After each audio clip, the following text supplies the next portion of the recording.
बिस्मिल्लाहिर्रहमानिर्रहीम, अस्सलाम वालेकुम। सिली पॉइंट आप देख रहे हैं, मैं हूं आपका मेज़बान आसिफ खान। उम्मीद करता हूं कि आप खुश खुर्रम होंगे, सही आपके दिन गुजर रहे होंगे। हफ्ते का पहला प्रोग्राम है हमारा और पीएसएल की रंगरंगी जारी है। पीएसएल के मैचेस आबोताब से चल रहे हैं। लाहौर में मुकाबला आज भी होगा और आज लाहौर में होगा आखिरी मुकाबला। उसके बाद फिर कराची आ जाएगा। कल मुकाबला मुल्तान सुल्तान और क्वेटा ग्लैडिएटर का हुआ। मुल्तान सुल्तान ने फतह हासिल कर ली, क्वेटा ग्लैडिएटर को नाकामी हुई। क्वेटा ग्लैडिएटर के खिलाड़ी भी एक ज़ख्मी होकर बाहर हुए हैं। ज़ख्मी होने का सिलसिला भी खिलाड़ियों का अब जारी है, क्योंकि आज पिंडीज़ और मुल्तान सुल्तान का मैच होगा।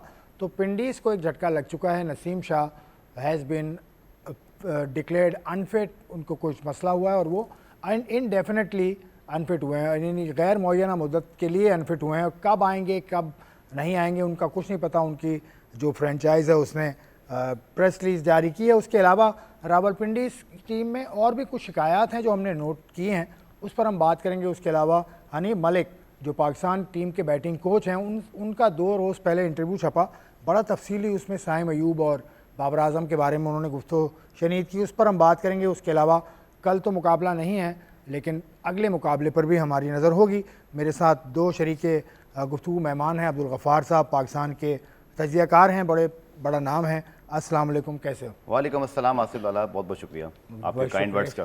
काइंड वर्ड नहीं, हकीकत है यार, हकीकत आपको बता दी। आप मुझे ग्राउंड पे मिलते रहते हैं, प्रैक्टिस क्योंकि कराची में शुरू हो चुकी है, तो उस पर भी हम बात करेंगे। दूसरे मेहमान हैं मेरे साथ मोहम्मद वसीम, पाकिस्तान के साबिक चीफ सेलेक्टर, और बहुत सारे इनके इंट्रोडक्शन हैं, इनकी तारीफ़ है, वो मैं उसमें नहीं जा रहा। अस्सलाम वालेकुम वसीम, कैसे हैं?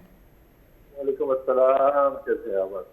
खैरियत से हैं। और एक और मेहमान हमें ज्वाइन करेगा ऑन द फ़ोन कॉल, वो मैं आपको उस वक्त बताऊँगा जब वो ज्वाइन कर लेंगे। वो बड़ी इंटरेस्टिंग, उनसे हमने इन्फॉर्मेशन लेनी है कि कुछ प्लेयर्स के हवाले से इन्फॉर्मेशन उनके पास है, तो उनसे हम ले लेंगे। तो गफ़ार से बात का आगाज़ करता हूँ। कल का मुकाबला जो हुआ मुल्तान सुल्तान और क्वेटा ग्लैडिएटर के दरमियान, मतलब बहुत अच्छा मुकाबला हुआ। मुल्तान सुल्तान के 2 ओपनर्स स्मिथ और साहिबजादा फरहान, उन्होंने खेल दिखा दिया कि ये होती है T20 क्रिकेट। ये मैच समरी आपके सामने है, ये देख लें। सऊद शकील 56 रन बनाकर आउट हुए, जेकब हैं, दानियाल हैं, उसके अलावा भी हैं प्लेयर। उसके जो मुल्तान की जो सेकंड इनिंग थी, क्योंकि इतना बड़ा स्कोर लग नहीं रहा था ये, और मुल्तान ने जिस तरह से स्कोर को बनाया वो शानदार रहा। देखें, साहिबजादा फरहान 32 रन बनाए, 14 गेंदें खेली, 53 रन बनाए, 35 गेंदें खेली, और शानदार तरीके से ये मुकाबला 6 विकेटों से मुल्तान सुल्तान ने जीत लिया। कहाँ कमी आपको लगी? अगर एक इनिंग की पहले बात करें, दूसरी इनिंग की बाद में बात करें। क्वेटा ग्लैडिएटर ने पहले बैटिंग की थी और 166 रन बनाए थे। देखिए, क्वेटा का लास्ट सीज़न के अलावा आसिफ ये प्रॉब्लम रहा है कि वो तकरीबन, जहाँ तक मुझे याद है, आखिरी 4 में से 3 प्लेऑफ नहीं खेल सके, और मिड सीज़न में उनके यहाँ कुछ ऐसे प्रॉब्लम होते हैं जहाँ उनको टीम में तब्दीलियाँ करनी पड़ती हैं। कल भी हमने देखा कि नाफे ओपनर आ गए, सऊद शकील अपने आप को नंबर 3 पे लेके चले गए, रायली रोसो का नंबर थोड़ा और नीचे हो गया। सो अभी तो खैर ये टूर्नामेंट बड़ा वाइड ओपन है। जैसे कल हम समीर राना साहब से भी मीडिया टॉक में और आप मौजूद थे, तो उन्होंने कहा जी अभी जो टीम जीत रही है वो भी खुश ना हो, एक तरफ से उनका ये पैगाम था। और जो टीम हारी, चूँकि वेरी अर्ली डेज, क्योंकि अभी 3-3, 4-4 मैचेज हुए हैं, lot of cricket left. But मुझे ऐसे लगता है कि मुल्तान सुल्तान को आसिफ मैं बड़ा क्रेडिट दूंगा, क्योंकि जिन हालात में वो टीम बनी, उनकी ऑनरशिप बाद में आई, टीम पहले सेलेक्ट हुई, ऐसे लगता है कि बड़ी क्लैरिटी है उनके पास कि कौन किस काम के लिए मुंतखब हुआ है। मुझे बड़ी अच्छी चीज़ लगी उनकी, जिस तरह वो शान मसूद को यूटिलाइज कर रहे हैं। Shan Masood good wide ball, बहुत गुड पिक भी किया, उनको रोल भी दिया है, और वो लगता है बड़े क्लियर हैं शान मसूद अपनी रोल के हवाले से। और अभी क्वेटा पे जरा सी बात करें, शान पे हम बात करेंगे। जी, मैं क्वेटा पे सिर्फ ये बात करूंगा कि अच्छा स्टार्ट मिल गया था इन्हें, और हमें लग रहा था कि जो तारिक हैं, उस्मान तारिक और अबरार हैं, वो बहुत ज़्यादा डिफरेंस क्रिएट करेंगे। बट टीमों ने लगता है उनको थोड़ा बहुत समझ लिया है कि किस तरह उनको खेलना है। एक आध बस दोनों में से किसी एक स्पिनर, जैसे कल उस्मान को थोड़ा सा प्ले आउट किया उन्होंने और अबरार पे अटैक किया। सो क्वेटा ग्लैडिएटर्स को बैटिंग और बॉलिंग में ट्वीक करनी पड़ेगी। फिट इन होते हैं इन T20 एनकाउंटर। देखिए, जब आपने टीम सेलेक्ट कर ली, आपने डिसाइड कर लिया कि वो कैप्टन है, सो बड़ा मुश्किल हो जाता है मिड ऑफ द सीजन इस डिबेट को उस तरफ लेके जाना कि क्या अब उनकी ज़रूरत है, क्योंकि अब आप बताएं ना, वो खेलते नहीं T20, ना पाकिस्तान की T20। देखिए, लास्ट सीजन इस टीम ने बड़ा अच्छा किया। ये टीम लास्ट सीजन बहुत अच्छा खेल गई थी। सऊद शकील कैप्टन थे। मुझे ऐसे लगता है आसिफ के जो रायली रोसो हैं, जिस तरह के वो PSL लेजेंड रहे हैं, बट अब थोड़ा सा उनका जो मामला है ना, नहीं, मैं सऊद हाँ, शकील का सऊद शकील की specifically मैं बात पूछ करता रहा हूँ। सऊद शकील फिट 65 होते लाख हैं, लोगों। इस वक्त वो हो सकते हैं क्योंकि उनके अराउंड टीम बिल्ड की जा सकती है। बट मुझे ऐसे लगता है कि जो जायरी रोसो का ऑप्शन है वो, या कोई एक है जैसे जैकब्स उनके पास हैं, मैं इस चीज़ का बड़ा स्ट्रांग हामी हूँ कि आपके टॉप 3 में फौरन एक इम्पैक्ट प्लेयर होना चाहिए जो आकर तेज खेले। मतलब और हमने आप देखा समझते हैं है कि सऊद सऊद शकील शकील fit in अगर होते हैं। हैं फिट इन तो फिर नंबर 3 पर रायली रोसो या जैकब्स या कोई एक है। ऑप्शन आए, ताकि जो वो कहते हैं ना, वो जो एक इम्पैक्ट प्लेयर वाला सीन है, कोयटा उस तरह से इम्पैक्ट क्रिएट नहीं कर पा रही। वसीम, सऊद शकील पे मैं बात करूंगा, कप्तान हैं कोयटा ग्लैडिएटर के, 65 लाख में इनको लिया था कोयटा ग्लैडिएटर ने। इनसे महंगे प्लेयर्स मौजूद हैं, शामिल हुसैन 84 लाख में शामिल हुसैन को लिया, अहमद दानियाल 2 करोड़ से ज़्यादा पैसों में लिया। सऊद शकील आपको फिट इन होते नज़र आते हैं किसी भी T20 स्क्वाड में, लेट अलोन कोयटा ग्लैडिएटर? देखिए, टॉप 3 में अगर खिलाते हैं उनको, जैसे कोयटा इनको यूटिलाइज कर रहा है, तो फिर तो उनकी परफॉर्मेंसेज भी हैं। मैं ये नहीं कहूँगा उसकी परफॉर्मेंस नहीं है। कल भी अगर देखते हैं तो आउटस्टैंडिंग बैटिंग की नजर आई पूरी इस इनिंग्स के अंदर। इससे पहले भी 2 इनिंग्स वो खेल चुके हैं इम्पैक्टफुल। अब मसला जो आता है कि इनके पास एक तरह के बहुत से प्लेयर एक नंबर के, मैं कहूँगा कि हो गए हैं कि टॉप 3 वाले बैट्समैन। अब नाफे को नीचे खिलाया, वो नहीं चले, वहां पे उनको टॉप पे लेके आए। हालांकि मेरे ख्याल में नाफे का मसला ज्यादा जो अगेंस्ट स्पिन है, वो कल भी आप देखेंगे ओपन करने भी आए, लेकिन उनके अगेंस्ट जब स्पिन आई तो वो उतने ज्यादा कंफर्टेबल नजर नहीं आते। अब मसला ये कि वो एक चीज छेड़ते हैं, जैसे अब सऊद अगर 3 पे आता है तो फिर राली रोसो जो है वो बहुत नीचे चले जाते हैं। फिर राली रोसो का भी जो एक नंबर है जिसके ऊपर उन्होंने परफॉर्म किया हुआ, स्पेशली PSL के अंदर, वो हमेशा से नंबर 3 रहा है। नंबर 4 पे हसन अच्छा खेल रहे हैं तो उस पर वो छेड़ने का सोचेंगे भी नहीं मेरे ख्याल में। इसलिए जब वो एक ब्लॉक हिलाते हैं ना तो 3-4 ब्लॉक बैटिंग के और हिल जाते हैं। लेकिन ओवरऑल देखते हैं तो कल तो एक पुअर शो था बैटिंग का। ओवरऑल में देखता हूँ कोयटा ग्लैडिएटर्स की जानिब से, एक तो उनका पावर प्ले अच्छा नहीं जा रहा है अभी तक। देखें जो टीमें डोमिनेट कर रही हैं, ज्यादा मैचेस जीत रही हैं, वो पावर प्ले जीत रही है। पावर प्ले में वो अच्छे रन बना रही है, चाहे वो पहले बैटिंग कर रही है चाहे वो बाद में कर रही है। तो मेजर डिफरेंस कल भी हमें पावर प्ले का आया कि इनका अच्छा नहीं गया है। बाद में रिकवरी मोड के अंदर देखा हमने कि आखिर में जाके जेकब की टे लगी, अहमद दानियाल ने अच्छा आके कंट्रीब्यूट किया, तब जाके 160-66 रन बने हैं। अदरवाइज तो जो शुरू के बैटर्स जब मिडिल में जैसे ये खेल रहे थे उस टाइम तो लग रहा था ये खेल ही शायद 120-30 के लिए रहे हैं। तो इनको थोड़ा सा अपना माइंडसेट चेंज करना होगा, थोड़ी ज्यादा अटैकिंग क्रिकेट खेलनी होगी, रिगार्डलेस विकेट गिरी कितनी गिरी हैं कितनी नहीं गिरी हैं अभी। और मेरे ख्याल में इनको पिच जो है ना बहुत ज्यादा इन्होंने सर पे सवार कर लेते हैं जब ये टॉस आते हैं। उसके बाद जो है ना वो डिफरेंट तरीके होते हैं। हालांकि वही पिच था, बाद में भी बॉल पे भी टर्निंग रेप हो रहा था, लेकिन उनकी अप्रोच देखें मुल्तान की, वो बिल्कुल उन्होंने टीमों को आउट कर दिया। लेकिन इससे भी सबसे ज्यादा जो बड़ी वरी की बात है ना कि best bowling attack, spin attack, हमने शुरू में हमने भी बात की थी कि जो उस्मान है और अबरार है, लेकिन दोनों ने अभी तक मैं कहूंगा कि परफॉर्म नहीं किया, लेट डाउन किया है, विकेट नहीं ले रहे। ऑनली इतनी मैटर उनकी नहीं करेगी, जब वो 2-3 विकेट लेंगे तब उनकी टीम को कुछ बॉलिंग के अंदर होगा, क्योंकि बाकी उनके पास बॉलर इस तरह नहीं है। तो आई थिंक स्टेप अप करना होगा दोनों के पास। स्टेप अप करना होगा, जैसे स्टेप अप किया मुल्तान सुल्तान के प्लेयर्स ने, गफार, स्टीव स्मिथ, आउटस्टैंडिंग यार। कि हमने इनको बिग बैश में भी देखा था, बाबर आजम के साथ थे ये, ओपन कर रहे थे, लेकिन जो इम्पैक्ट इनको यहाँ साहिबजादा फरहान दे रहा है वो भी शानदार है। बड़ा अच्छा कॉम्बिनेशन बना है। और जैसे मैं प्रीवियस अपने जवाब में भी कह रहा था कि कुछ टीमें ऑन पेपर बहुत अच्छी लगती हैं, जैसे रावलपिंडी हमें लग रही थी, बट उस तरह से उनके बड़े नाम डिलीवर नहीं कर पाए। फिर ऑब्वियसली उनकी कुछ इंजरी इशू भी आ गए। Multan Sultan is one team in this tournament Asif, जो मेरी ज़ाती राय में, कि जो भी उन्होंने पिक किया है ना वो उसके ऊपर बड़े क्लियर थे और वो एक बड़े अच्छे कॉम्बिनेशन और क्लैरिटी के साथ चल रहे हैं। हालांकि ऑन पेपर जब हम चीज़ों को देख रहे थे PSL से पहले, तो ऐसा नहीं लग रहा था कि Multan Sultan amongst the very strong team. ऐसा लगता था जैसे इनको टाइम लगेगा।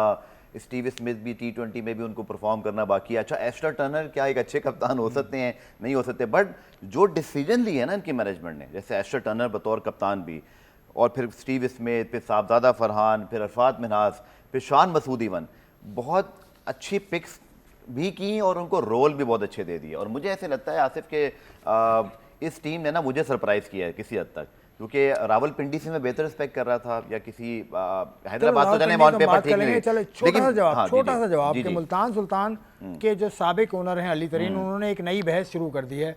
वो कहते हैं ये क्रेडिट जाता है कामिल खान को, जो पहले मुल्तान के ओनर थे, और अब वो गौहर कह रहे हैं कि नहीं, गौहर शाह जो इस वक्त के ओनर हैं मुल्तान सुल्तान के, वो कह रहे हैं कि नहीं हमारी पिक्स हैं। उन्होंने पूरा एक बता दिया। अच्छा, ये मौजू छेड़ने की इस वक्त क्या, अच्छा, if I am not wrong कि सारे मुझे क्योंकि बड़ी इसमें खिचड़ी बनी रही, पिक्स तो खैर कामिल उनकी टीम ने की थी जो ऑक्शन के अंदर हुई थी, ऐसे ही है। नहीं, उन्होंने ये कहा, गौहर शाह साहब कह रहे स्टीव हैं स्मिथ वाला कि मामला। हमारी टीम ने पूरा ये पिक किया था, जिसमें हसन चीमा हैं, जिसमें और भी लोग हैं, कप्तान हैं, ठीक है। तो ये बैठ के किया उन्होंने, तो पूरा क्रेडिट देना किसी को, ये बहस छेड़ने की क्या जरूरत है? बस मुझे Relevant लगता है होना कि थोड़ा सा मतलब आप कह लीजिए कि अब मैं इसको क्या डिस्क्राइब करूं, नहीं, आप describe मुझे करें, थोड़ा मैं सा तो ऐसे क्या- लग रहा है जैसे क्रेडिट लेने वाली बात हो रही है। सो कि इसने इसका क्रेडिट है, उसका क्रेडिट है। इन दी एंड मैं समझता हूं कि अब मुझे एग्जैक्टली अगर याद पड़ता है तो जिन लोगों के आपने नाम लिए, ये तो ऑक्शन में मौजूद थे, तो जो भी ऑक्शन में मौजूद था, आसिफ मैं इसका जवाब यूं दे देता हूं कि जो लोग ऑक्शन में मौजूद थे ना, ये उनका क्रेडिट है, जो जो बैठा हुआ था, क्योंकि उन्होंने ना सिर्फ पिक्स की बल्कि एक थॉट प्रोसेस भी था, और इवन अश्टन टर्नर को जिसने कप्तान बनाया वो भी एक मास्टर स्ट्रोक था, चूंकि वो अच्छी तरह टीम को लीड कर रहे हैं। आप भी बता दें, क्योंकि आप मुल्तान सुल्तान की साबिक इंतजामिया के साथ आप रह चुके हैं, ये क्रेडिट की जंग क्यों शुरू हो गई, पहली बात, और ये क्रेडिट आपके ख्याल में किसको जाता है? देखिए, एक तो ये देखें कि वो भी आपने जो किया है, उनका जो स्टेटमेंट आई थी, उसमें उन्होंने कोच का नाम शायद लिया है कि कोच ने पिक किया। देखिए, अभी जैसे गफ्फार ने कहा है ना कि उस टाइम पे जो भी लोग इन्वॉल्व थे, क्रेडिट उनको ही जाता है। अब ये है ना कि कोच भी अगर बैठा था तो कोच किसने पिक किया? कामिल खान ने पिक किया। तो फिर कामिल खान को उसको लेके आए, उसने हसन चीमा को भी रखा, आई थिंक तनवीर भी शायद इनके साथ थे। तो उस टाइम की ये सारी जो पिक्स हैं, टीम बहुत शानदार बनी है, तो इसमें आई थिंक क्रेडिट लेना या वो नहीं है। आई थिंक एक चीज तो आप समझें कि इनको बनी बनाई एक टीम मिली है, ये तो एक तय है ना। तो अब वो जाहिर है, आप टीम जब जीतेगी तो वो क्रेडिट नहीं ओनर को ही मिलेगा, लेकिन देयर इज नो हार्म कि इसमें आप थोड़ा सा अगर जिक्र होता है कि जिन्होंने टीम आपको बना के दी है उनका भी जिक्र हो जाए, लेकिन इतनी ज्यादा ये कोई वो बड़ी बहस वाली बात नहीं है मेरे ख्याल में कि इसमें लेवल पे जाके डिस्कस किया जाए। तो आई थिंक जो भी लोग इन्वॉल्व थे शुरू में उनको ही क्रेडिट जाता है। बिल्कुल ठीक बात है, और ये कहा जाता है कि उनको भी जाता है, ओबीसी अब उनके अंदर है, जीत रही है टीम, अच्छा कर रही है तो उनको भी क्रेडिट जाता है, तो वो भी अच्छा कर रहे हैं तो टीम जीत रही है ना। बिल्कुल जाता है जी, बिल्कुल बिल्कुल। चलें, इस महज को हम उठा के रखते हैं। मुल्तान सुल्तान बहुत अच्छा खेली, स्टीव स्मिथ और उसकी जोड़ी जो साहिबजादा फरहान के साथ नज़र आई वो बहुत बेहतर है उससे, जो उनको पर्स को, वो कौन सी टीम थी उनकी, सिडनी सिक्सर्स के साथ उनकी जोड़ी थी, यानी बाबर आजम के साथ, बहुत कंफर्टेबल खेले वो। अच्छी उनकी दो अंडरस्टैंडिंग बनी है। इसमें फरहान का रोल बहुत इंपॉर्टेंट है, बिकॉज लास्ट मैच में भी आपको याद है, वन ऑफ द मैच में इससे लास्ट जो था बहुत एग्रेसिव क्रिकेट खेली।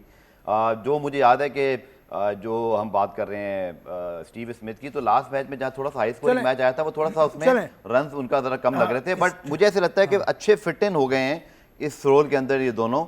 और जैसे मैंने कहा कि इस टीम से मुझे जितनी तवक्कुआत थी उससे बड़ा बढ़ के परफॉर्म कर रहे हैं, टीम मैनेजमेंट और कैप्टन को उसको क्रेडिट जाता है। ठीक है, मुल्तान सुल्तान की ये जो मामला है, मुल्तान सुल्तान और कोयटा ग्लेडिएटर का मुकाबला, इस पे हम बात करेंगे। कल जो हमने प्रैक्टिस सेशन में देखा उस पर हम बात करेंगे।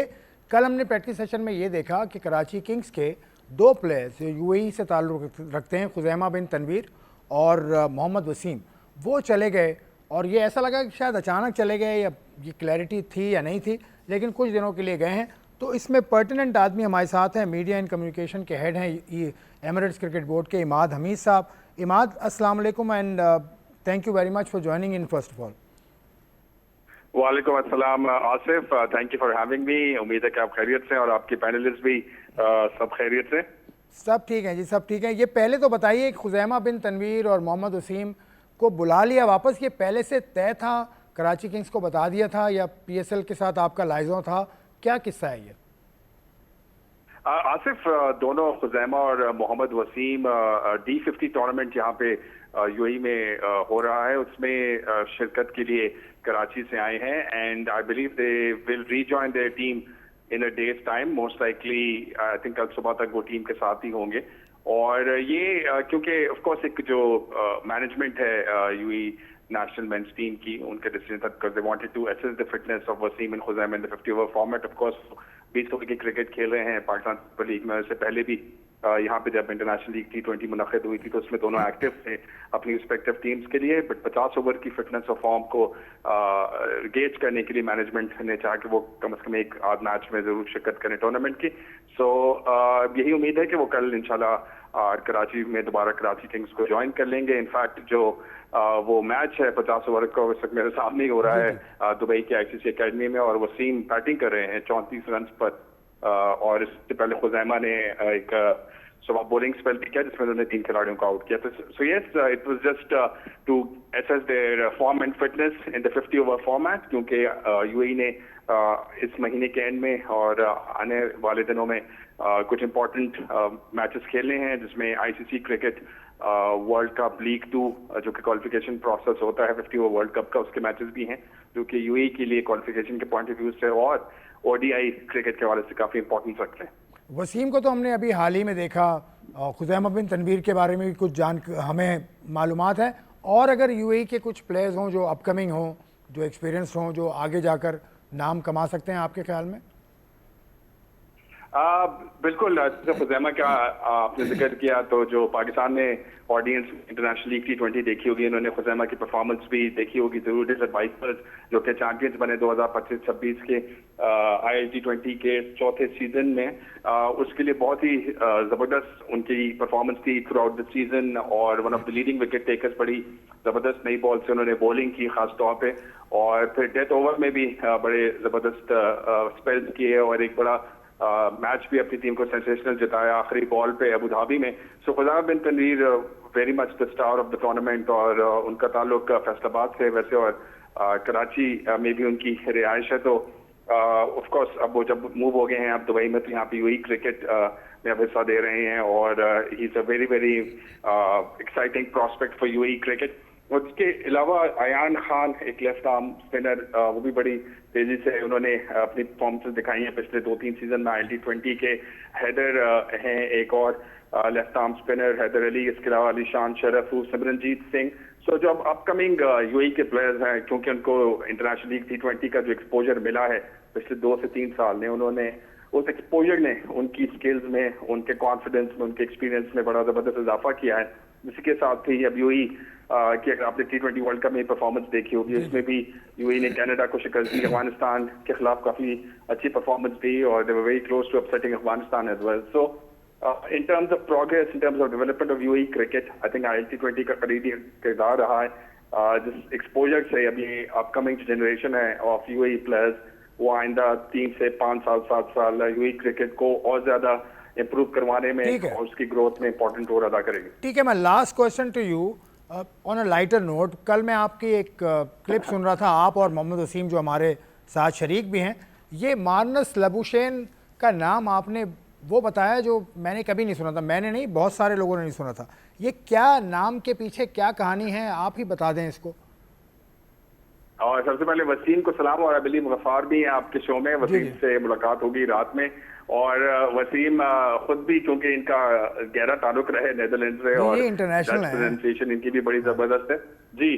सो ये जब 2022 में ऑस्ट्रेलिया पाकिस्तान की सीरीज हो रही थी, तो मैं पाकिस्तान टीम का मीडिया मैनेजर था। ऑफकोर्स ये जो पूरी सीरीज तो जमाने में कोविड डेज थे, तो बबल में काफी वक्त गुजरा ऑस्ट्रेलियन प्लेयर्स के साथ भी, और उनसे ऑफकोर्स बातचीत भी रही। तो मार्नस पे मेरी इनके नाम के हवाले से बातचीत रही, और उन्होंने कहा कि वो काफी इम्प्रेस थे कि जिस तरह पाकिस्तानी डायलेक्ट है और प्रोनाउंसिएशन है। तो उन्होंने फिर एक्सप्लेन किया, मैंने उनसे पूछा कि आप किस तरह अपने नाम को प्रोनाउंस करवाना चाहते हैं या सही प्रोनाउंसिएशन है। तो उन्होंने एक्सप्लेन किया कि क्योंकि ये डच नाम है, और जो अफ्रीकन नाम है उसमें ऑफकोर्स क्योंकि बहुत सारे नेदरलैंड्स के माइग्रेंट्स भी थे जो कि अफ्रीका में जाके उन्होंने जिंदगी अपनी स्टार्ट की। बहुत से क्रिकेटर्स डच बैकग्राउंड के साउथ अफ्रीका को रिप्रेजेंट करते रहे, जिसमें कैलिस आई थिंक सबसे प्रोमिनेंट प्लेयर हैं। बाकी हम श्योर वसीम भी आपको एक्सप्लेन करेंगे। सो ये जो डच नाम है, बेसिकली डच अफ्रीकान अगर हम उसको कहें, लबुशखाने, और वसीम के हिसाब से लबुशखाने हैं। So I would have Wasim also give his opinion on the exact pronunciation, but on a lighter note, जब लबुशखाने का जिक्र हुआ, हैदराबाद किंग्समैन को वो रिप्रेजेंट कर रहे हैं PSL में बतौर कप्तान, तो मैंने कहा जरा ये थोड़ा सा उनके प्रोनाउंसिएशन के बारे में भी बात हो जाए। वसीम साहब आप सुन रहे हैं, वसीम भाई आप ही जवाब दे दें, लबुशखने हैं कि लबुकखने हैं, ये आप पे छोड़ता हूँ मैं। देखिए, एक अच्छी बात की उन्होंने आई थिंक खुद भी मार्नस ने और ऑस्ट्रेलिया क्रिकेट ने भी इसको ईजी कर दिया सारों के कि आप लबुशैन बोले भाई, आप इस बहस में मत जाए क्योंकि मुश्किल हो जाएगा। देखिए, मैं अगर थोड़ा सा उसको डच साइड से देखता हूँ, तो जो उनके अल्फाबेट्स हैं इंग्लिश के, इनकी प्रोनाउंसिएशन थोड़ी डिफरेंट है। तो वो देखते हुए मुझे याद पड़ता है कि शायद एक दफा मार्नस ने खुद भी इसको प्रोनाउंस करके बताया था, और वो सहाफ में ही नाम से आया था, क्योंकि जो जी की आवाज़ है वो खे की आवाज़ होती है डच के अंदर, और डच और अफ्रीकान वो ब्लेंड है एक लैंग्वेज का, मैं बोलूँगा तो मतलब काफ़ी चीज़ें थी के अंदर। पर एनीवे अभी तो देखें हम तो नाम में फंसे हुए हैं, लेकिन मार्नस इस टाइम खुद जो है ना, हाँ बिल्कुल, वो अपनी बैटिंग में फंसे चले हुए हैं। बैटिंग की तो बात हम करेंगे। इमाद का शुक्रिया अदा करता हूँ मैं। इमाद, आपका बहुत शुक्रिया, आपने ज्वाइन इन किया। हम आगे भी आपसे राय लेते रहेंगे। उस वसीम भाई आपकी तरफ मैं आता हूँ, गफ़ार से थोड़ा इनकी बात कंप्लीट हो जाए पहले। तो लबू शखने और लबू कखने और लबू शैन, मैं नाम की बेइज्जती नहीं कर रहा भाई, ये क्लियर कर दूँ, because of the confusion which was erupted yesterday, क्योंकि इमाद ने ये बात की थी, मैंने उनको सुना था, इमाद और मोहम्मद वसीम ने, तो वो हम प्रोनाउंसिएशन को ठीक करने की कोशिश कर रहे हैं। हम किसी तौर भी मजाक उड़ाने की या इस हवाले से कोई भी हम उनकी दिल आज़ारी के मूड में नहीं हैं, और ना होना चाहिए। हाँ बिल्कुल, मानस लबोशैन ज़्यादातर हमने इसी नाम को सुना है और कमेंटेटर्स भी, बट ये मेरी भी मालूमात में इजाफा हुआ जो आज आपने ये सेगमेंट किया। और बस मैं इतना कहूँगा कि उनका नाम जो है वो हम मानस लबोशैन ज़्यादा सुनते हैं, तो शायद वही जो है वो चलता आगे दिखाई दे रहा है। बट आगे चल के हम ज़रूर बात करेंगे कि बस मानस लबोशैन और उनकी जो मैनेजमेंट है उनको हैदराबाद को जल्दी से ठीक करना है, ताकि वो टीम जल्दी से उठे। और ऑस्ट्रेलियन प्लेयर हैं, मैं हमेशा टेस्ट स्पेशलिस्ट की बड़ी रिस्पेक्ट करता हूँ, and I have immense respect for Manas Labuschagne career for Australia right now, but I also wish to see कि वो मुल्तान सुल्तान को भी जल्दी से यहाँ उठाएं। We need it right now। पिंडीज में नहीं सॉरी, माजरत के साथ, हाँ, नहीं मानस लबोशैन कप्तान है ना उसके, नहीं वो तो पिंडीज के कप्तान होंगे, वो तो उनके तो मार्नस हैं, वो तो हैदराबाद के कप्तान है मानस लबोशैन। हाँ हैदराबाद के जी, सॉरी। तो वो चूंकि तीनों मैच हारे हुए, just on a lighter note कह लें या थोड़ा सीरियस भी, कि मेरी एक्सपेक्टेशन है, ये ऑस्ट्रेलियन और ऑस्ट्रेलियन प्लेयर्स जानते हैं कि किस तरह टीम को मुश्किल हालात में उठाना है।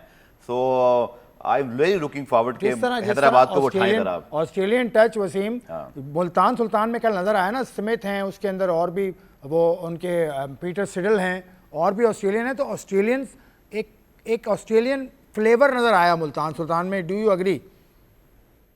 हाँ बिल्कुल ऐसा ही। देखिए मुल्तान की मतलब एक तो देखें कि सिलेक्शन भी बहुत बेहतर है, वो टीम आपको बेहतर टीम नजर आती है, उसके अंदर बहुत से ऑप्शन उसके पास बैटिंग में, उसके बाद ऑलराउंडर्स बहुत हैं।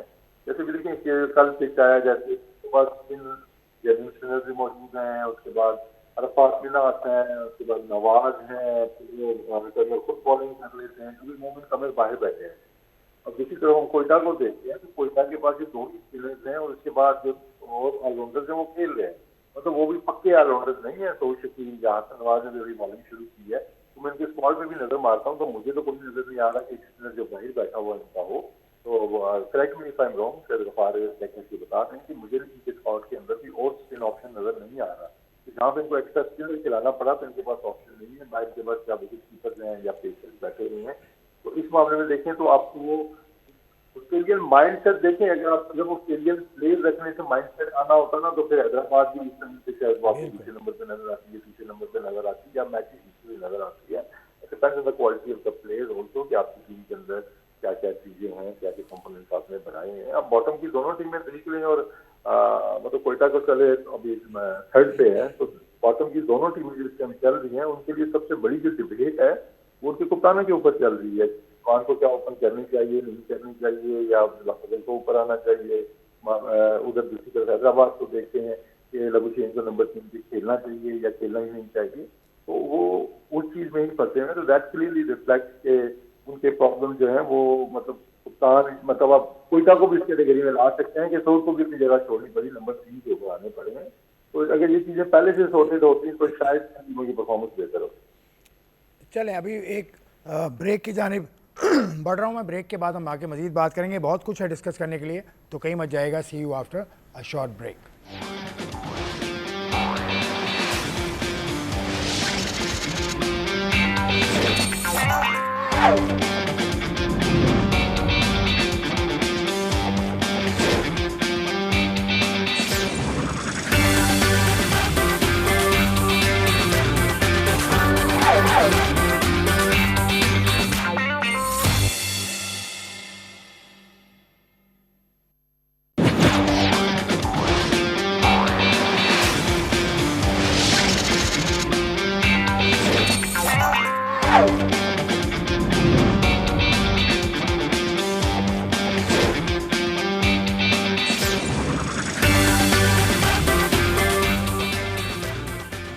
जी welcome back to silly point. हम बात कर रहे थे मुल्तान सुल्तान के मुकाबले पर, उसके अलावा हमें एमिरेट्स क्रिकेट बोर्ड के media and communication head Imad Hamid ने भी ज्वाइन किया और उन्होंने भी बहुत सारी बातें की। अब थोड़ा सा आगे चलते हैं। अभी 2 रोज़ पहले एक अंग्रेज़ी वेबसाइट पर हनीफ मलिक साहब जो पाकिस्तान टीम के बैटिंग कोच हैं और इस वक्त हैदराबाद टीम के साथ बतौर कोच मुंसलिक हैं, उनका एक इंटरव्यू था। उसके में कुछ पॉइंट्स मैंने निकाले हैं जो बाबर आजम और साइम अयूब के बारे में थे, लेकिन स्पेसिफिकली बाबर के बारे में उन्होंने 2-3 बातें की। उनका ये कहना है कि I refuse to believe there is an issue with Babar Azam, he is a detail oriented guy and when it comes to practice and work hard. तो सही है, मान लिया डिटेल ओरिएंटेड प्लेयर है, मान लिया कि वो बाबर के साथ कोई इशू नहीं है। अगर इशू नहीं है वसीम साहब, तो आपका इशू क्या रन्स है ना बाबर से, तो वो रन्स तो नहीं आ रहे उस कंसिस्टेंसी के साथ जिससे 2 साल पहले आ रहे थे या 3 बरस पहले तकरीबन आ रहे थे, 2-2.5 बरस पहले। तो ये हनीफ मलिक साहब क्या कहना चाह रहे हैं और इस चीज़ को आप कैसे देखते हैं? देखिए, एक तो उसमें रिजल्ट ओरिएंटेड आपकी हर चीज है ना, तो रिजल्ट आपके ठीक होंगे तो फिर आपकी सारी चीजें ठीक होंगी, चाहे वो प्रोसेस है चाहे वो प्रैक्टिस रूटीन्स हैं। तो जब रिजल्ट्स नहीं आ रहे हैं, फॉर्म वापस नहीं आ रही है, तो फिर कुछ ना कुछ तो प्रॉब्लम हो रही है ना। उसमें शायद ये है कि वो कुछ भी गलत नहीं कर रहे हैं, तो मेरे ख्याल में अगर वो बाकी चीजें सारी गलत कर लें और जहाँ पे सही करने वाली चीज है परफॉर्मेंस वाली वो सही कर लें तो मसले सॉर्टेड हो जाते हैं। देखिए, हनीफ मतलब वेरी टैलेंटेड कोच, मतलब स्टिल ही यंग, और वो बड़ा मतलब सिस्टम में रहा है, जूनियर लेवल पे भी काम किया है। इनफैक्ट वो वुमेन्स क्रिकेट में मेरे साथ भी था। जो प्रॉब्लम मैं पाकिस्तान टीम के अंदर देखता हूँ ना, कि पाकिस्तान टीम के अंदर जो भी स्पेशलाइज कोच, स्पेशली अगर मैं बैटिंग कोच की बात करता हूँ, तो उसको हमेशा से यूज किया जाता है सॉर्ट ऑफ लाइक जो बॉलें फेंकने वाला कोच या फीड करने वाला, थ्रो डाउन वाला कोच। इससे पहले भी आप देख लें, शाहिद असलम थे, जितने भी थे, वो जब भी किसी से पूछो ना, यार वो थ्रो डाउन्स बड़ी अच्छी कराते हैं, उनमें बड़ी एनर्जी है, वो थ्रो डाउन्स कराते हैं। ठीक है, ये क्वालिटी होती है, लेकिन कोच का असल काम होता है जो प्रॉब्लम्स हैं उनको रेक्टिफाई करना, प्लेस से परफॉर्मेंस निकालना। तो कोच से ज्यादा मैं इसमें एक जो कल्चर है ना पाकिस्तान टीम का, कि वहां पे कोचेस को एज अ कोच यूज नहीं किया जाता। मतलब उनको आप बस ये कि बस वो बॉलें फेंकते रहें, आप खेलते रहें, वो आपको बस इसी तरह, बजाय कि आप टेक्निकल एक्सपेक्ट्स के ऊपर या टैक्टिकल एक्सपेक्ट्स या उनके जो माइंड सेट है वो चेंजेस आप ओबियसली जब आप किसी को भी पॉइंट करते हैं तो वो क्वालिटी के ऊपर ही करते हैं, यार इसका ये एक्सपीरियंस है, ये क्वालिटीज हैं इस कोच के अंदर। तो अनफॉर्चुनेटली अगर हम ये थोड़ा सा कल्चर, हमारे प्लेयर जो है ना वो इसको यूज करें, वो हमेशा वो प्रेफर भी पास में तो स्पेशली हमने देखा था कि वो ज्यादा प्रेफर उसको ही करते थे कि जो ज्यादा थ्रो डाउन ज्यादा कराता है, बजाय के बाकी चीजें जो उनके मेन काम है परफॉर्मेंस उसके ऊपर। तो आई थिंक ये कल्चरली हमारा थोड़ा सा इसको हमें ठीक करना होगा कि पाकिस्तान टीम के अंदर जो कोचेस हैं फिर उनसे काम भी लिया जाए। तो आप हनीफ मलिक की स्टेटमेंट से एग्री करते हैं कि बाबर सब कुछ सही कर रहा है? देखिए, मैं एग्री कर जाऊं, ठीक है, आप भी कह दीजिए बहुत अच्छा कहा है, नहीं ठीक कह रहा है, बाबर सब कुछ ठीक कर रहा है, लेकिन रिजल्ट रिफ्लेक्ट नहीं हो रहे हैं ना। एंड में डिटरमिन जो चीजें होनी है वो रिजल्ट से होनी है। तो जब रिजल्ट अच्छे आएंगे तो फिर मैं सारी चीजें मान लूंगा कि जी सब चीजें अच्छी हो रही हैं। उसका जो रोल चेंज हुआ है, उसको नीचे खिलाया है, उसके पीछे क्या थ्योरी थी या क्या माइंडसेट था, उसके ऊपर क्या काम हो रहा है, कितना कन्विंस बाबर हुए थे उस पे, वो जो प्रोसेस अगर उस पे बात ज्यादा होती ना तो वो आपको ज्यादा यूजफुल होता है ये पढ़ने के लिए। तो हाँ, मैं इसको मतलब वो रिजल्ट अच्छे आएंगे तो सारी चीजें अच्छी हैं। ठीक है, अब 2 स्टेटमेंट्स और हैं, वो भी देख लें एक साथ, फिर गफ्फार से पॉइंट दूंगा, फिर I will come back to you. दूसरी स्लाइड में वो कहते हैं कि you can say that he may not have evolved as well as batters around him around the world, but that is because he has always been the best performer in whatever format he has played for any team. ये भी कहा। उसके बाद दूसरी जो बात एक छोटी सी उनकी निकाली है, put Babar in a team with Harry Brooks, a couple of players from West Indies and a player from India, he will evolve. तो भाई हनीफ मलिक साहब ने 3 बातें की हैं। गफ्फार साहब, जी आप क्या समझते हैं, वो बाबर को बचाने की कोशिश कर रहे हैं? मतलब बाबर में फ्लॉ तो है ना, वो इवॉल्व नहीं हो पा रहे, ये बात ठीक है। वो बिग बैश में भी खेले, बिग बैश में जो उनके साथ हुआ उनको सिंगल तक रोक दिया।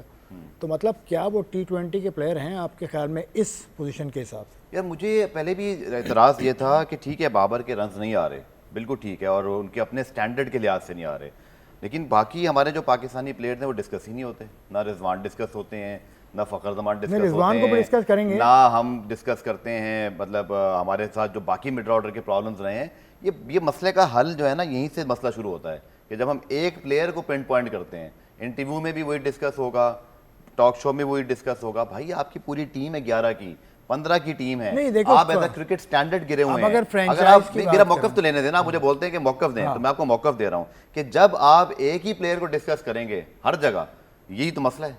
नहीं तो अब वो इंटरव्यू के अंदर भी हेडलाइन यही बनी, हम भी वही चला रहे हैं। मेरा सिर्फ पॉइंट ऑफ व्यू ये है आसिफ, इसमें बड़ा स्ट्रेट फॉरवर्ड, कि आपको अपनी क्रिकेट के मसले डिस्कस करने चाहिए रादर देन सिर्फ बाबर आजम का मसला। बाबर आजम का मसला है तो ठीक है, हम एडमिट कर रहे हैं, रन नहीं हो रहे, हाँ। उनको ड्रॉप भी करके आपने शौक पूरा कर लिया। आपको प्लेयर्स को ट्रीट करना पड़ता है यार, ऐसे नहीं होता कि आप किसी बड़े प्लेयर को, क्या इससे पहले किसी बड़े प्लेयर पे रफ पैच नहीं आया, बट क्या उसको टीम से ड्रॉप कर देते हैं? हाँ। क्या उनके बोर्ड्स में हर 3 महीने बाद सिलेक्शन कमेटियां चेंज होती हैं? क्या वहां पर ऐसा होता है कि किसी चीज सेलेक्टर ये पॉइंट ना और जवाब ही ना दे किसी चीज का? मैं सिर्फ ये कह रहा हूं कि आप ट्रीटमेंट भी देखें क्या हो रहा है प्लेयर के साथ। प्लेयर के रन नहीं आ रहे ये कहना बड़ा आसान है, बट बिहाइंड जो तभी जो मेंशन किया वसीम ने भी कि यार आपने इसको नंबर 4 पे खिलाया, उसकी प्ले स्पेस ही नहीं है, इस पे कोई डिस्कस क्यों नहीं करता? क्यों सिलेक्टर आके जवाब नहीं उसने देते? खुद कहा, बाबर ने, बाबर तो देखें, बाबर भी कहेंगे, शर्जील भी कहेंगे, शर्जील ने भी आके कह दिया प्लेयर को कोड ऑफ कंडक्ट का सामना करना पड़ता है। यार आप तो मुझसे ज्यादा सीनियर हैं आसिफ, कि आपके जितने प्लेयर्स हैं तो आप वो बाबर कभी ऑन रिकॉर्ड आके कहेंगे ही नहीं। बाबर की परफॉर्मेंस आपके ख्याल में ठीक है? उसको ठीक नहीं है, बिल्कुल नहीं है। वो बाबर आजम है, वो जितना उनका स्टैंडर्ड रहा है प्रीवियसली, उस लिहाज से वो उस तरह परफॉर्म नहीं कर पा रहे। बट ओवरऑल हमारे क्रिकेट का भी यही हाल है, ओवरऑल क्रिकेट का। शाहीन की परफॉर्मेंस का डिक्लाइन देख लें, हारिस रऊफ का देख लें, शादाब का देख लें, आप रिजवान का देख लें, तो हमें आइडेंटिफाई करना पड़ेगा आसिफ कि हमारा प्रॉब्लम पिछले 2 साल से है क्या, कि तमाम ही प्लेयर्स परफॉर्म नहीं कर रहे। या तो हो ना, हमने कामरान गुलाम को रिप्लेस करके एक टेस्ट मैच खिलाया, साहिबजादा फरहान एक प्लेयर, साहिबजादा फरहान, वो भी अभी स्टैंड आउट, लेकिन अभी जब उससे रन नहीं हुए तो फिर हम उसके पीछे ना पड़ जाए यार कि साहिबजादा फरहान क्यों नहीं कर रहा। हमें ये आइडेंटिफाई करना है कि हम पिछले 2 साल से 3 साल से आईसीसी इवेंट्स के अंदर क्यों परफॉर्म नहीं कर पा रहे हैं। हमारे जो कोचेज हैं क्या वो सही आइडेंटिफाई कर पा रहे हैं प्लेयर्स को? हमारे एनसीए हाई परफॉर्मेंस सेंटर क्यों बाबर आजम अगर इसमें परफॉर्म नहीं कर रहा है या रिजवान ने नहीं किया, तो ऐसा क्यों है कि वो फिर अलग थलग ही हो जाते हैं सिस्टम से? यही हमने इससे पहले कभी पाकिस्तान में कमी देखा था। हमारे यहाँ इंजमामुल हक के एक वर्ल्ड कप में 6 मैचेस में 19 रन आ गए थे, बट इतनी आइडेंटिफिकेशन या कहते हैं ना एक सोलो या एक पॉइंट आउट कभी नहीं होता था, फिर वो बाउंस बैक हो जाते थे। अब सोशल मीडिया का दौर है ना, बाबर आजम पे सोशल मीडिया को तो छोड़ दें sir, social media is for the fans. तो ये सारी फ्रेंचाइजीज को आप कहना छोड़ दें, वो नहीं, मैं छोड़ देना। आपने पिछले प्रोग्राम में ये कहा सोशल मीडिया की वजह से हैदराबाद किंग्स ने इस तरह की जो भी उन्होंने की थी हैदराबाद, तो आप कह रहे थे सोशल मीडिया की, मेरा पॉइंट ऑफ व्यू उस पर भी ये था, मेरा उस पर भी, मैं उसी तरफ आ रहा हूँ, मैं उसी तरफ ही हूँ। मैं ये कह रहा हूँ कि social media is for the fans. Cricket board, selectors, खिलाड़ी, इनका कोई ताल्लुक नहीं है सोशल मीडिया से। ये सिर्फ फैंस एंगेजमेंट के टूल्स हैं। आप टीम अनाउंस करें, उसके नीचे आपको अगर टीम अच्छी नहीं आसिफ तो नीचे आपको तनकीद भी आती है, आपको तारीफ भी आती है, तनकीद भी आती है, दोनों तरह के एलिमेंट आ जाते हैं।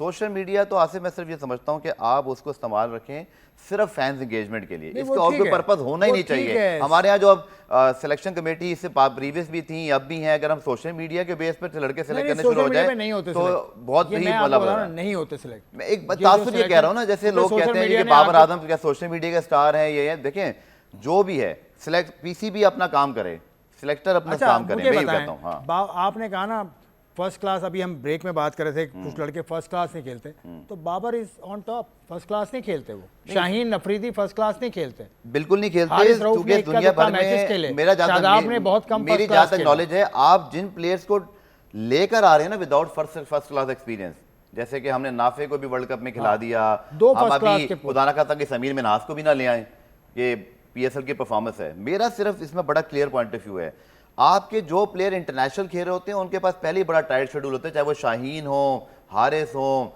आप इंडियंस की बात कर लें। हाँ, ये क्रिकेट बोर्ड का काम है कि अगर कोई प्लेयर, मैं सबके लिए कह रहा हूँ, बाबर के लिए भी है, रिजवान के लिए भी, शाहीन के लिए भी, अगर आपकी परफॉर्मेंस एक जगह पर आकर रुक गई है, चाहे वो बाबर भी हो, चाहे रिजवान भी हो, शाहीन भी हो, क्रिकेट बोर्ड सिलेक्टर बैठकर एक लायमल तय करें कि भाई आपने ये 3-4 मैच खेलने, हम आपकी परफॉर्मेंस रिव्यू करेंगे, फिर आपको लेकर आएंगे, जैसे यूएई क्रिकेट बोर्ड ने किया ना। आप अगर किसी को ड्रॉप करते हो फिर उसको लेके आ जाते हो खिलाए बगैर, ये सिलेक्टर्स का कसूर है। अच्छा, ये selectors सोशल का- मीडिया का कसूर नहीं ठीक है, ये खिलाड़ी का भी कसूर नहीं है। खिलाड़ी और का भी इसी कसूर तरह यहाँ पर अगर आपने बात की, मैं ख्वाजा नाफी वाला पॉइंट कंप्लीट कर लूँ कि देखें समीर मिन्हाज भी रन्स कर रहे हैं, मास सदाकत भी रन्स कर रहे हैं, बट हम वो मसला फिर ना दोबारा से शुरू कर दें कि हम इन प्लेयर्स को ना ड्यू एक्सपीरियंस जो आपका है फर्स्ट क्लास का थोड़ा सा ग्रिंड होने दें सही। एक सीजन। अब आप देखें ना, Sahibzada Farhan is the prime example कि जो लड़का सीजन परफॉर्मर बन के रन्स करके आएगा ना, जिसने मेहनत की हुई है, वो आपको मायूस नहीं करेगा। अगर मायूस किया भी तो आप दोबारा उसको बोल सकते हैं कि थोड़ा सा जाके फॉर्म कर लें।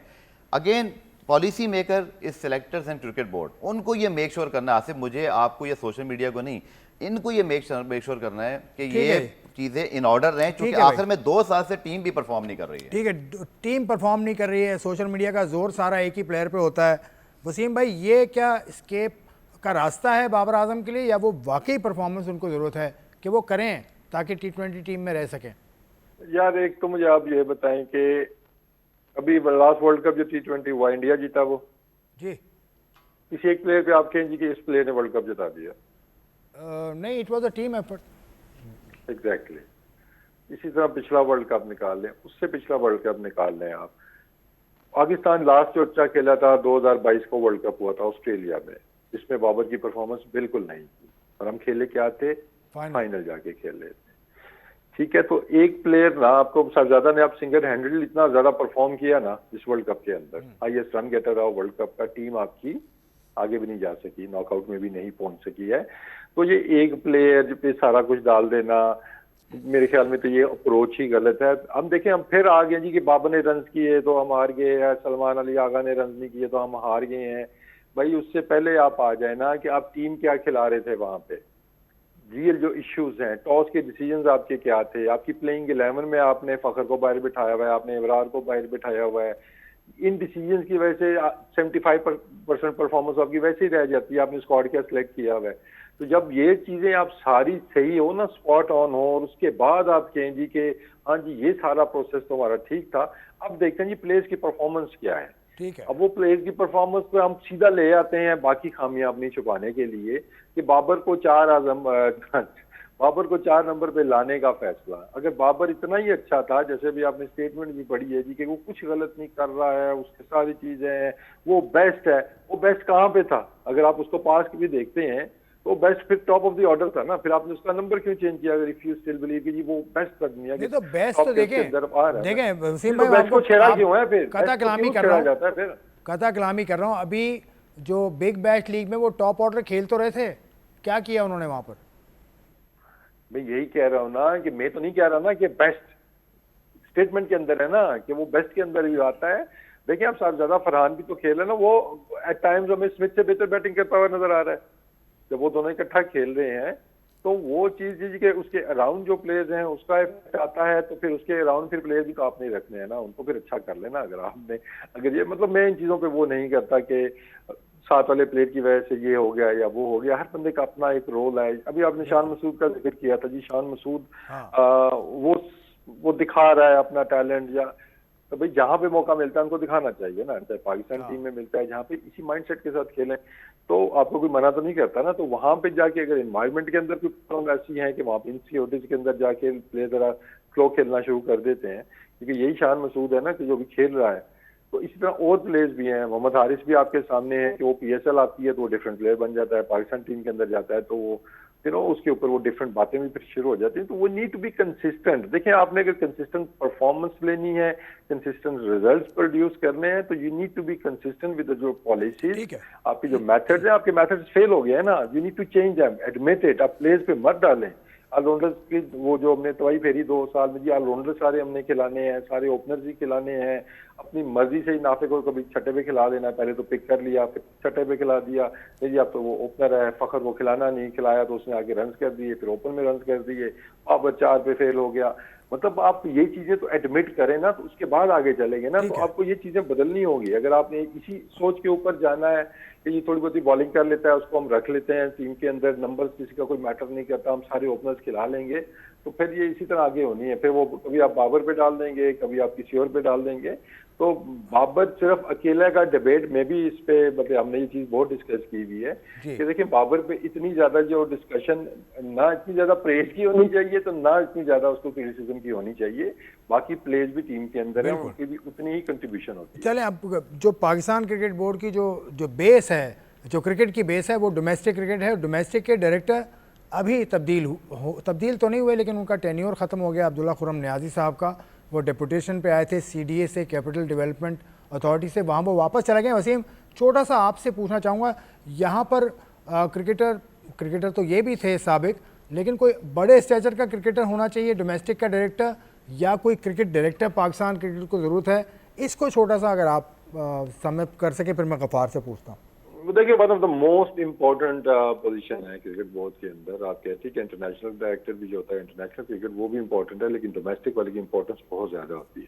तो वहाँ पे जो भी बंदा आए उसको समझ होनी चाहिए कि हमारी जो इंटरनेशनल क्रिकेट है वो कनेक्टेड है डोमेस्टिक के साथ। तो अगर इंटरनेशनल हमारी ठीक नहीं चल रही तो वो ट्रू रिफ्लेक्शन आती है कि हमारी डोमेस्टिक सिस्टम ठीक नहीं है, इसके अंदर क्या बेहतरी होने वाली है, कौन सी बॉलें लगनी चाहिए, कौन सी पिचेस बननी चाहिए, आपके स्केड्यूल कैसे होने चाहिए। ये 2-3 सालों में बहुत ज्यादा हमने प्रॉब्लम इसके अंदर देखे हैं कि इसके ऊपर मतलब डिबेट ही होती रहती है ना। तो क्वांटिटी से ज्यादा क्वालिटी के ऊपर। तो इसलिए मैं कहूँगा कि जो भी बंदा आए, क्रिकेटर आए, पुराना क्रिकेटर आए, नया क्रिकेटर आए, जो भी आए, उसको टोटल अंडरस्टैंडिंग होनी चाहिए क्रिकेट की। सिर्फ एडमिनिस्ट्रेशन का बंदा कोई आएगा तो प्रॉब्लम्स होंगी आगे, और प्रॉब्लम होगी। इस पे कुछ आप कमेंट करना चाहते हैं? सिर्फ इतना कमेंट के अगर हम थोड़ा सा देखें तो हमारे यहाँ बड़े नाम बड़ी पोस्ट भी आ जाते हैं नेशनल टीम के साथ, चीफ सिलेक्टर या किसी हद तक डोमेस्टिक के कोचेज। बहुत ज़रूरी है कि हमारा जो नेशनल हाई परफॉर्मेंस सेंटर है, डोमेस्टिक क्रिकेट है, अब मतलब मुझे ये एग्जांपल चले मैं इसलिए दे रहा हूँ कि लोगों को समझ में आती है।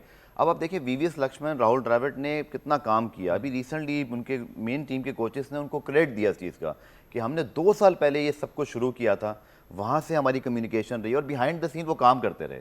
हमें भी ज़रूरत है कि हमारे पास जो बड़े स्टेचर के खिलाड़ी हैं, मैं अगेन ये कहूँगा कि सिर्फ एक नाम मैं नहीं लूँगा, वो खिलाड़ी जो बड़े स्टेचर का भी हो, जिसने क्रिकेट खेली हो, ताकि उसको सब पता हो, उसने सब देख लिया हो।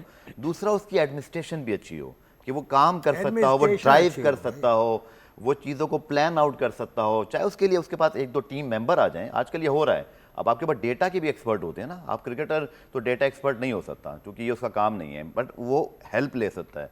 तो हमारे यहाँ भी कोई बड़ा नाम ज़रूर टॉप पोजीशन पर आए। कहाँ पर? डोमेस्टिक पर, हाई परफॉर्मेंस सेंटर पर। और एक मैकेनिज्म आसिफ होना चाहिए कि अगर बाबर, रिजवान, शाहीन एक्सेट्रा कोई भी परफॉर्म नहीं करता, वो back to high performance center आए, इतनी क्लियर कम्युनिकेशन हो हेड कोच में और वहाँ पर कि कोई अगर किसी में कमी खामी है ना, या आपको डोमेस्टिक में आजकल जैसे हमारे नेशनल टीम में मिड ऑर्डर के प्लेयर नहीं मिल रहे, मैच फिनिशर नहीं मिल रहे, नहीं मैं सिर्फ बात कर रहा हूँ कि उस तरह से परफॉर्म नहीं कर पा रहे, तो बड़ा क्लियर हमारा एक ब्रिज हो, उनको उठाया नहीं जाता क्योंकि कोई सिलेक्टर सर मौजूद ही नहीं था अभी जो फर्स्ट क्लास। और जैसे भी वसीम ने कहा कि अगर आप टॉप ऑर्डर को मिड ऑर्डर में खिलाएंगे, मिड ऑर्डर वाला टॉप ऑर्डर में, तो ये आइडियली ठीक नहीं होता। उसकी वजह देखें, मैं मौदबाना गुजारिश कर रहा हूँ, वसीम इस बात को वाउच करेंगे क्योंकि एक टीम के कोच हैं ये PTV के, और मैं रोज़ाना होता था, इनको पता है, वहाँ कोई सिलेक्टर नहीं होता था। और जब ये पूछा गया तो उन्होंने कहा कि हम ऑनलाइन जो लाइव स्ट्रीम हो रही थी उससे देख रहे हैं, ठीक है।